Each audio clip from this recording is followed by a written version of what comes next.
I don't like to use the term as it pertains to father, but sometimes better than he can tell you, meaning he can tell you in perfection, yes.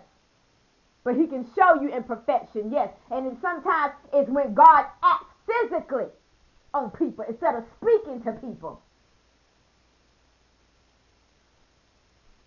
that he gets the reaction out of them that he wants.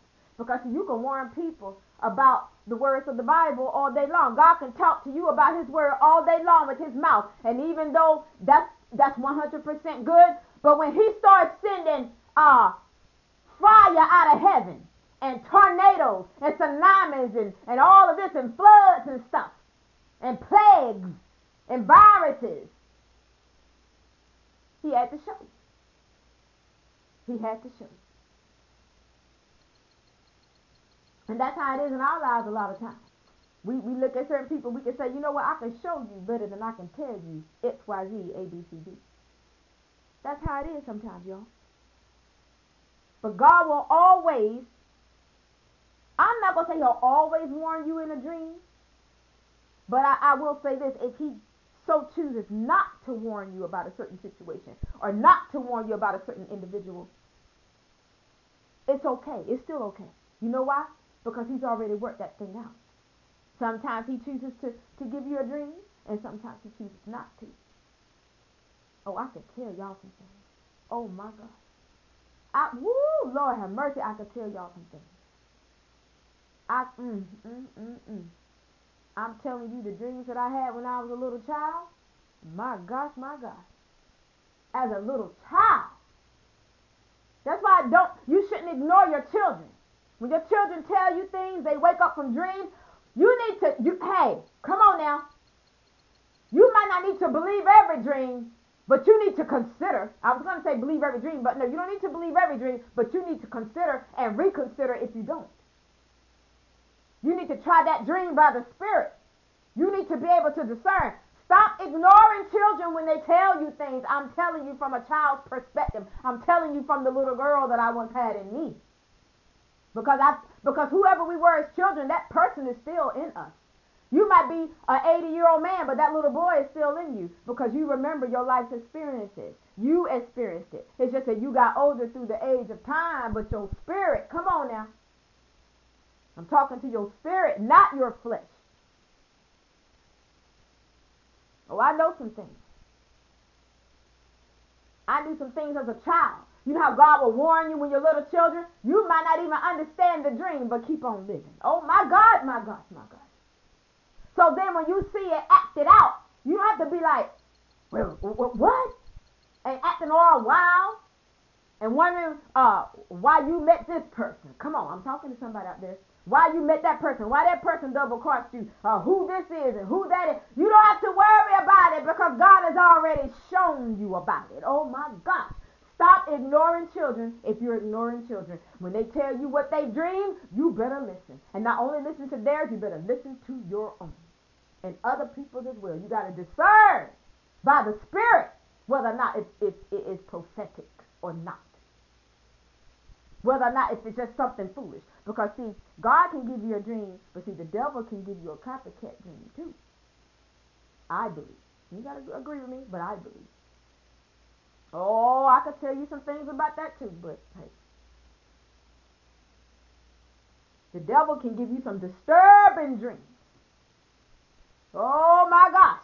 That's why you got to put on the whole armor of God, so that you can stand against the wiles of the devil. You must understand that the devil didn't just start picking at you because you stepped into the adult world. For a lot of people, you know, he was targeting you in your childhood, even if you had a good one.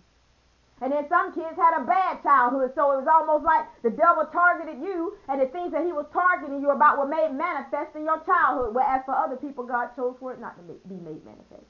I don't know why Father makes the decisions that he makes for certain people and not others, but God is God all by himself. He don't need nobody else, and he definitely does not have to answer to humanity when your victory is already, or victories I'm hearing, are already predestined.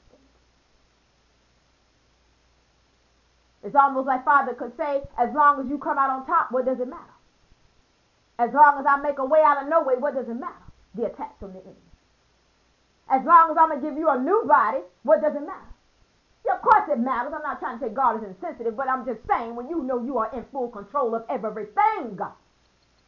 Don't nothing shake God. What moves God is faith. Woo! Oh my God, who am I talking to out there?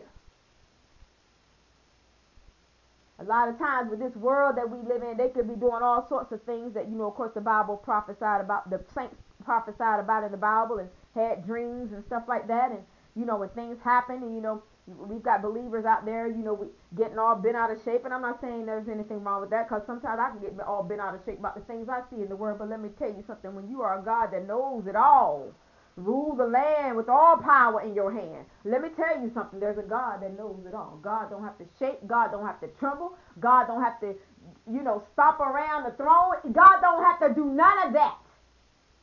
What moves God is faith. That's when God gets to probably shuffling his shoulders like, wait a minute.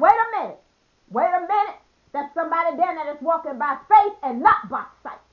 Oh my gosh, who am I talking to out there? Wait a minute. That's somebody that I sent a message to in a dream, and they believed it and received it. I got to move on their behalf. Oh, my gosh. That's what moves God. Faith moves God.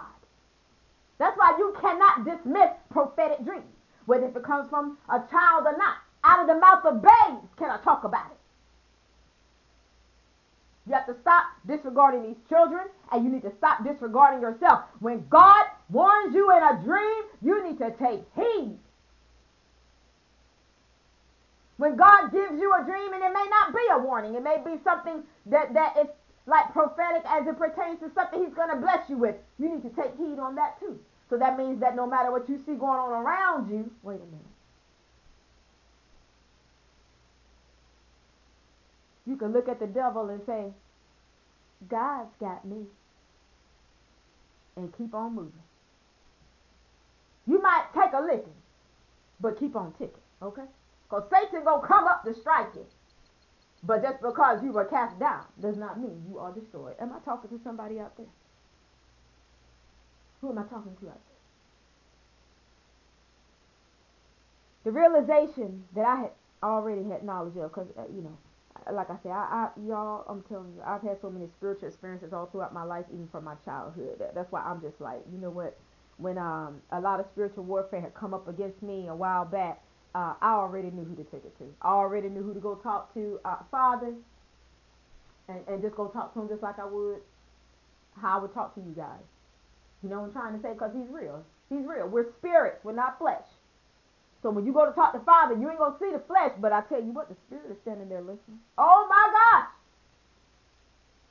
There's somebody out there today, you don't have to worry about it. Go talk to Father about it. Don't be too prideful and too much in your ego that you don't go talk to God. Because once you start talking to God, he'll start talking to you. And the more that you talk to him, the more he will manifest his presence in your face. Not his flesh, because he's already come here and did what he had to do in the flesh. But his presence, his spirit, his being, his energy. Can I talk about it? To let you know he is God. To let you know there's an energy that just walks in the room. Or there's an energy that just walks in wherever you are. You could be in a prison cell. Your energy just walked up in that prison cell with you. God is a spirit, the Holy Scriptures say. He's an energy, a living, breathing, alive individual. Just like we are. We are in flesh bodies that were created out of the dirt of the ground, animated into flesh that will die and rot one day, if not caught up in the rapture, and will return back unto dust. For dust thou art, and unto dust shalt thou return. That's the reason why when you look at a decaying body, what does it turn back into? It goes back into the dirt. It may stink, it may look putrefied, but eventually it's going to go right on back, turn right on back into what it was taken out of to form you. You think about that thing. I did a conference a while back about a carcass. There was a dead animal on the highway, and I filmed it. And I've driven by there a couple times since then. Matter of fact, I think I drove back down the road. The carcass was gone. I'm not saying nobody didn't remove it, but had they left it to rot or whatever, it still wouldn't be there. There's nothing there anymore. And that's a lot how life is.